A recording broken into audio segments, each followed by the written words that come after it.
Episode 4, The Layover. Katherine Morrison stood in the terminal, watching the last passengers from her flight disperse into the Chicago night. The adrenaline from the turbulence had faded, replaced by a bone-deep exhaustion that had nothing to do with the late hour.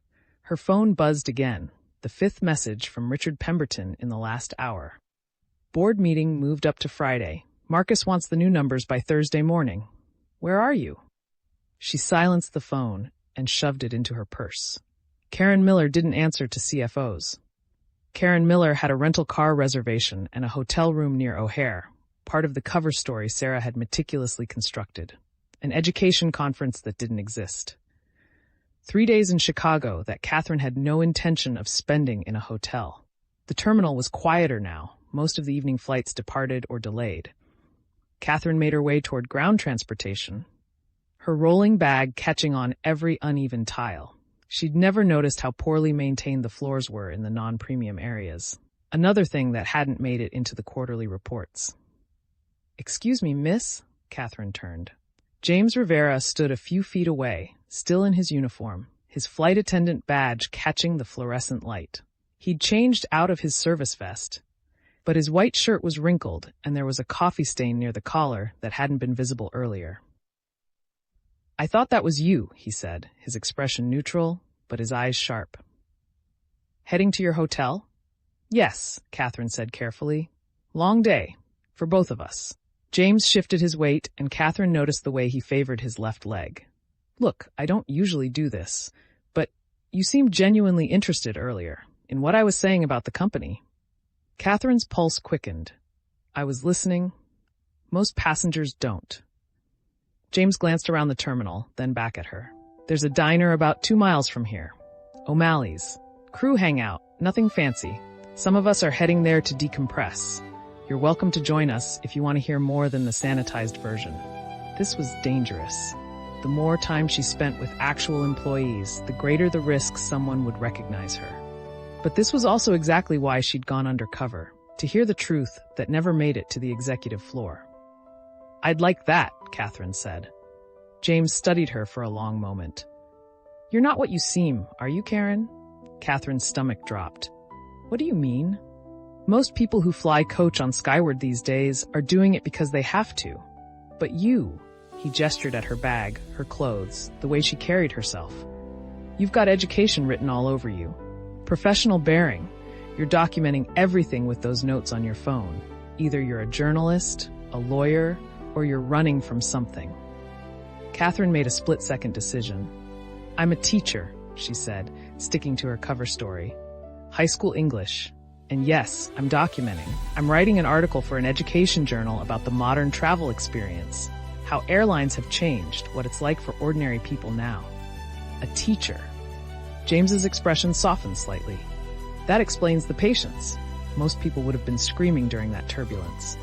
"I save my screaming for when teenagers turn in papers written by ChatGPT," Katherine said, surprised by how easily the lie came. James laughed, a genuine sound that transformed his tired face. "All right, teacher. O'Malley's it is. Fair warning, we're not gentle with the company. If you're looking for a PR-friendly perspective, this isn't it." "I'm looking for the truth," Katherine said. "Then you've come to the right place." 40 minutes later, Katherine sat in a cracked vinyl booth at O'Malley's diner, surrounded by 5 Skyward employees in various states of exhaustion. The diner smelled like grease and coffee, and the fluorescent lights flickered intermittently. It was exactly the kind of place Katherine Morrison would never have visited. Karen Miller fit right in. James made introductions. "This is Elena Vasquez, gate agent out of Chicago. Marcus Thompson, pilot, one of the few who will still talk to cabin crew without acting like we're beneath them. And you met Ashley briefly on the flight. She's based out of Atlanta." Elena was in her early 50s, Puerto Rican, with graying hair pulled back in a severe bun. Her uniform blazer hung on the booth beside her, revealing a blouse with a frayed collar. Marcus was black, mid-40s, with close-cropped hair and the kind of quiet authority that came from years of responsibility. Ashley looked even younger than Katherine had initially thought, maybe 24, white, with blonde hair and the kind of forced smile that came from too many customer service hours. James says you're writing about airlines, Elena said, stirring sugar into her coffee. What do you want to know? How we've turned the friendly skies into a cattle car. How we charge people for everything except the oxygen. And give me time. Corporate will figure out how to monetize that too. Elena had a passenger try to bring a full-size suitcase as a carry-on today, Ashley said. When she told him it had to be checked, he called her a... She glanced at Katherine. Well, let's just say it wasn't appropriate for a classroom. That's every day, Elena said flatly. You know what corporate's solution was? They told us to smile more, be more accommodating. Like that's going to make someone happy about paying $40 to check a bag. Marcus leaned back in the booth, his coffee untouched. It's not just the passengers. It's the whole system. You know how many times I've had to fly with the minimum fuel load because it saves weight and therefore money? How many times I've been pressured to skip pre-flight checks to make up time? Katherine's blood ran cold. That has to be a safety violation. It's a gray area, Marcus said. Everything's within legal limits, technically, but there's no margin for error anymore. Weather changes, unexpected routing, and suddenly we're diverting for fuel, which makes us late, which affects my performance metrics, which affects my bonus. The system's designed to punish caution. And reward corner cutting, James added. He'd ordered coffee, but wasn't drinking it, just wrapping his hands around the cup like he needed the warmth. You know what my performance review said last quarter? That I was overly focused on passenger comfort at the expense of operational efficiency. Translation: I was spending too much time helping elderly passengers stow their bags instead of rushing through service. Ashley laughed, but there was no humor in it. I got written up for giving a crying kid an extra package of cookies. Apparently, I'm supposed to upsell the parents on a snack box instead of just being human. How did it get like this? Katherine asked, even though she knew the answer. She'd signed off on half the policies they were describing. I mean, airlines used to be different. Money, Elena said simply. Wall Street, quarterly earnings. Skyward used to be a good company. I've been here 17 years. When I started, we had proper staffing, decent pay, management that actually cared about service. Then we went public, and everything changed. The current CEO, Morrison, she came from consulting, James said, and Katherine fought to keep her expression neutral. Never worked a day in operations. Doesn't know what it's like down here in the trenches. To her, we're just numbers on a spreadsheet. I heard she's never even flown coach on her own airline, Ashley added. Always first class or the company jet. How can you run an airline if you don't know what your actual product is like? Katherine wanted to defend herself, to explain the pressures from the board, the activist investors, the constant demands for better margins. But Karen Miller wouldn't know any of that. And more importantly, they were right. She hadn't known. She'd believed the reports, trusted the metrics, assumed that her executive team was giving her accurate information. There was a memo last month, Marcus said quietly. Came from corporate, said we needed to reduce non-essential passenger interactions to improve turn times. You know what that means? It means don't talk to people unless you absolutely have to. Don't ask how they're doing. Don't make small talk. Just process them like packages and move on. That's not flying, Elena said. That's not service. That's just moving bodies from point A to point B as cheaply as possible. Katherine's phone buzzed. She glanced at it under the table. Sarah, Richard called me directly. He's threatening to go to the board if you don't respond. Says you're being unprofessional. What should I tell him? Katherine typed back quickly. Tell him I'm dealing with a family emergency. Buy me 48 hours. She looked up to find James watching her. Everything okay? Family stuff, Katherine said, pocketing the phone. Nothing urgent. You sure? You looked stressed. Just my sister. She worries. Katherine redirected. You mentioned discrimination complaints earlier, on the flight. What did you mean? The table went quiet. Elena and Marcus exchanged glances. Ashley stared into her coffee. That's complicated, James said finally. I'm listening, Katherine said. Elena leaned forward. You really writing an article? Or are you something else? Katherine met her gaze. I'm someone who wants to understand what's really happening. That's all I can tell you. Another long silence. Then Marcus spoke. There's a pattern. has been for about 2 years now. Passengers of color, Black, Latino, Asian, they get targeted for random additional screening. They get bumped from overbooked flights at higher rates. They get accused of being disruptive for things white passengers do all the time. We've reported it, James said. Multiple times. I've filed at least a dozen complaints with HR. You know what happens? They investigate. They find no evidence of systematic bias, and nothing changes. Because they're investigating themselves, Elena said bitterly. Corporate HR isn't looking for problems. They're looking for ways to make problems disappear. There's a lawsuit, Ashley said quietly. Class action. A bunch of passengers claiming they were discriminated against. Corporate's trying to keep it quiet, but it's real, and it's bad. Katherine knew about the lawsuit. It was one of the reasons she'd gone undercover. But hearing about it from this side, from employees who'd witnessed the discrimination firsthand, made it real in a way boardroom discussions never had. What about the employees? Katherine asked. The discrimination complaints from staff? James's expression hardened. You mean the 23 complaints that HR dismissed? Yeah, those are real too. I filed 3 of them myself. Watched a supervisor call a Latino baggage handler Speedy Gonzalez. Saw a gate agent get passed over for promotion 5 times while less experienced white agents moved up. Heard a regional manager refer to our diversity initiative as checking boxes. And nothing happened, Marcus said, because the people investigating are the same people who created the culture. They're not going to find themselves guilty.